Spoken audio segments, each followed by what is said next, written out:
মৰমৰ ছাত্ৰ ছাত্ৰীসকল তোমালোকৰ লগত মই চেপ্টাৰ 2 পৃথিৱীৰ ভূগোল এই কথাখিনি আলোচনা কৰিম কিন্তু ইয়াৰ আগতে তোমালোকক মই এটা কথা কৈছো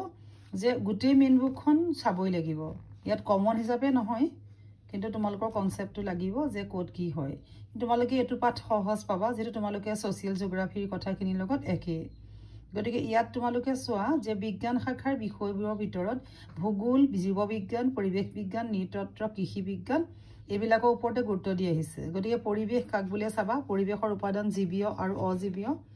হেতু তোমালোকৰ ইম্পৰ্টেন্ট হল আৰু তাৰ পিছত আমি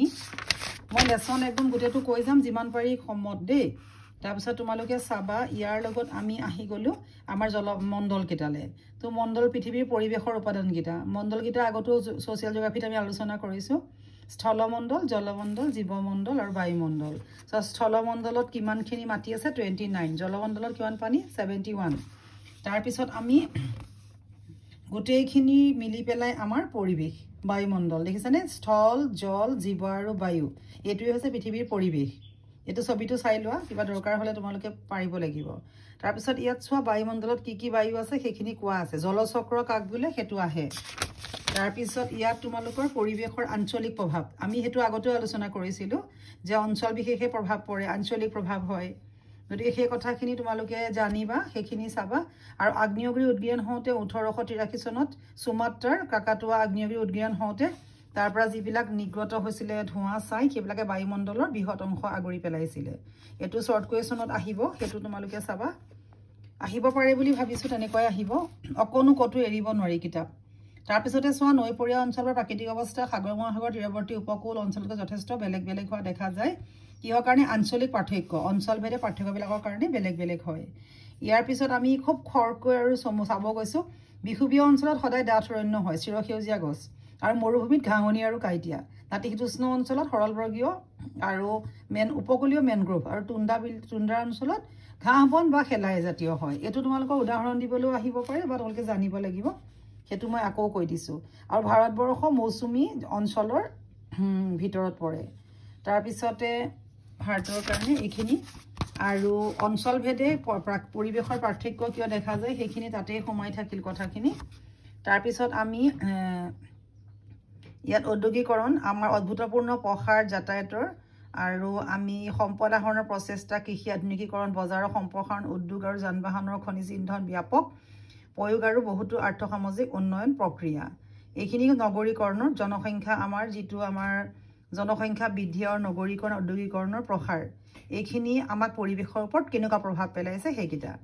তাৰ পিছতে তাৰ পৰা আমাৰ কি হৈছে এইখিনি বাৰে বাৰে মই কৈছো যদিও আমি সোশিয়াল জিওগ্ৰাফিত ভালকে আলোচনা কৰা আছে তোমালোকেও জানা পৰিৱেশ ভূগোল কাক বোলে হেতু তোমালোকে লিখিবা তাৰ পিছত আমি আহিলো ইয়াৰ পৰা নেক্সট পাঠটোলৈ আহো নেক্সট পাঠত তোমালোকে কি লিখিব লাগিব যে আমাৰ পৰিৱেশ ভূগোলৰ প্ৰধান উদ্দেশ্য কি সেইখিনি কথা তাত লিখিবা তাৰ পিছতে আমাৰ পৰিৱেশৰ উপাদান কিটা আমি আকৌ পাইছো জলমণ্ডল স্থলমণ্ডল বায়ুমণ্ডল জীৱমণ্ডল এইকিটা তোমালোকে কৰিবা চিৰসেউজীয়া ক'ত থাকে তাৰ পিছতে আমাৰ আৰু এটা চোৱা 3000 বিধ পৰ্যন্ত উদ্ভিদ প্ৰজাতি আছে হেতু এটা সৰু প্ৰশ্ন আহিব পাৰে আৰু তোমালোকে এটা প্ৰশ্ন চাই থবা ইয়াত মই কৈ দিছো যে আমাৰ চিৰসেউজীয়া আমাৰ যত ধৰা নিৰক্ষীয় অঞ্চলৰ কথা কৈছো নাতিশীতোষ্ণ অঞ্চল জলমণ্ডল মৰুভূমি গতিকে চিৰসেউজীয়া আমাৰ যত মানে তোমাৰ বিহুবীয় অঞ্চল তাত তোমাৰ কি তাত কেনেকুৱা হয় তাত কি পোৱা যায় আৰু মৰু অঞ্চলত কি পোৱা যায় আৰু মৰুভূমি অৰ্থাৎ মৰুভূমি আৰু নাতিশীতোষ্ণ অঞ্চলত কি পোৱা যায় বৰফৰ আবৃত অঞ্চলত কি পোৱা যায় হেতু তোমালোকে নিজে ক্লিয়াৰ কৰি লবা ইয়াতে আছে আৰু সাৰ্নুজম বুলি যিটো আছে হেবু মাটি ঘাঁহনি অঞ্চলত কি মাটি পোৱা যায় সাৰ্নুজেম মাটি পোৱা যায় আৰু সাধাৰণতে অৰ্ধমৰু সেমি ডিজাৰ্ট অঞ্চলত বেছিকৈ পোৱা যায় হেতু দৰকাৰী আৰু তাৰ মাটিৰ ৰংটো হৈছে কোলা তাৰ পিছতে পজ্জলটো গম পাইছা পজ্জল বুলি কোৱা হয় কোট কাক পজ্জল বুলি কোৱা হয় হেতু চালা আৰু তাৰ পিছতে আমাৰ পানী বিলাকৰ কোট লুনিয়া পানী কোট ফ্ৰেছ পানী কোট ভূগৰ্ভৰ পানী থাকে সেইখিনি চাবা তাৰ পিছত পৰিৱেশৰ সমস্যা হেতু আমি আগতো আলোচনা কৰিছো জিওগ্ৰাফি সেইখিনি তোমালোকে বাৰে বাৰে পাই আছা হেতু চাবা তাৰ পিছত আমি জলবায়ুৰ কথালে আমি আহিলো জনসংখ্যাৰ কথালে এইখিনি বননি ধ্বংস হৈছে কিয় ধ্বংস হৈছে কি কাৰণ নিৰ্বনীকৰণ কাক বোলে ডিফৰেষ্ট্ৰেচন কাক কয় এটো তোমালোকৰ আহিব তাৰপিছতে বায়ুমণ্ডলত যে কাৰ্বন ডাই অক্সাইড আৰু অন্যান্য সেউজগৃহ গেছবিলাক পৰিমাণ বাঢ়ি আহিছে এইখিনি কথা আমি ছ'চিয়েল জিঅ'গ্ৰাফিত ভালকৈ আলোচনা কৰিছোঁ তোমালোকে সেইখিনি চালেই নিশ্চয় পাৰিবা তোমালোকৰ কাৰণে সহজো হৈ যাব তাৰপিছত আমি ইয়াৰ পিছত আমি এইখিনি কথা কি আছে গোলকীয় উত্তাপ বৃদ্ধি হৈছে গোলকীয় উত্তাপ বৃদ্ধিৰ কাৰণখিনি আমি ইয়াত পাব পাৰিম আৰু সেইখিনি আগতেও আলোচনা কৰা হৈছে সেইখিনি চাবা তাৰপিছতে আমাৰ বায়ুমণ্ডলত কিমান গেছৰ পৰিমাণ কিমান হৈছে বাঢ়িছে বহাৰ কাৰণে কি হৈছে এইখিনি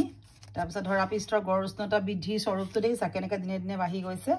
এইখিনি আমি চাব লাগিব খুব সুন্দৰকৈ তোমালোকে একনো নেৰিবা প্ৰত্যেকটো হিমবাহৰ কথা বায়ু প্ৰদূষণ এইখিনি মই চমুৱাই দিছোঁ কিয় এইখিনি আমি আলোচনা কৰি ছ'চিয়েল জিঅ'গ্ৰাফিত কৰিছিলোঁ একেখিনি কথা লিখিলেই হ'ল একো নাই বায়ু প্ৰদূষণ আৰু তোমালোকৰ ইয়াত থাকি গ'ল পানী প্ৰদূষণ গতিকে এইখিনি আছিলে আমাৰ আধুনিক ভূগোলৰ এইখিনিয়ে মূল কথা আছিলে আৰু তোমালোকে এই পাঠটো তেনেধৰণে চাবা তাৰ পৰাই তোমালোকে নিশ্চয় পাৰিবা আৰু তোমালোকে ভিডিঅ'টো লগৰ লগত শ্বেয়াৰ কৰি গোটেইকেইটা মই অকণমান চাই দিম যিহেতু পৰীক্ষা পালেহি তোমাক খালি কৈ দিছোঁ তোমালোকে কিন্তু পুৰা সম্পূৰ্ণ কিতাপ পঢ়ি যাবা দেই ভিডিঅ'টো লাইক কৰি দিবা থেংক ইউ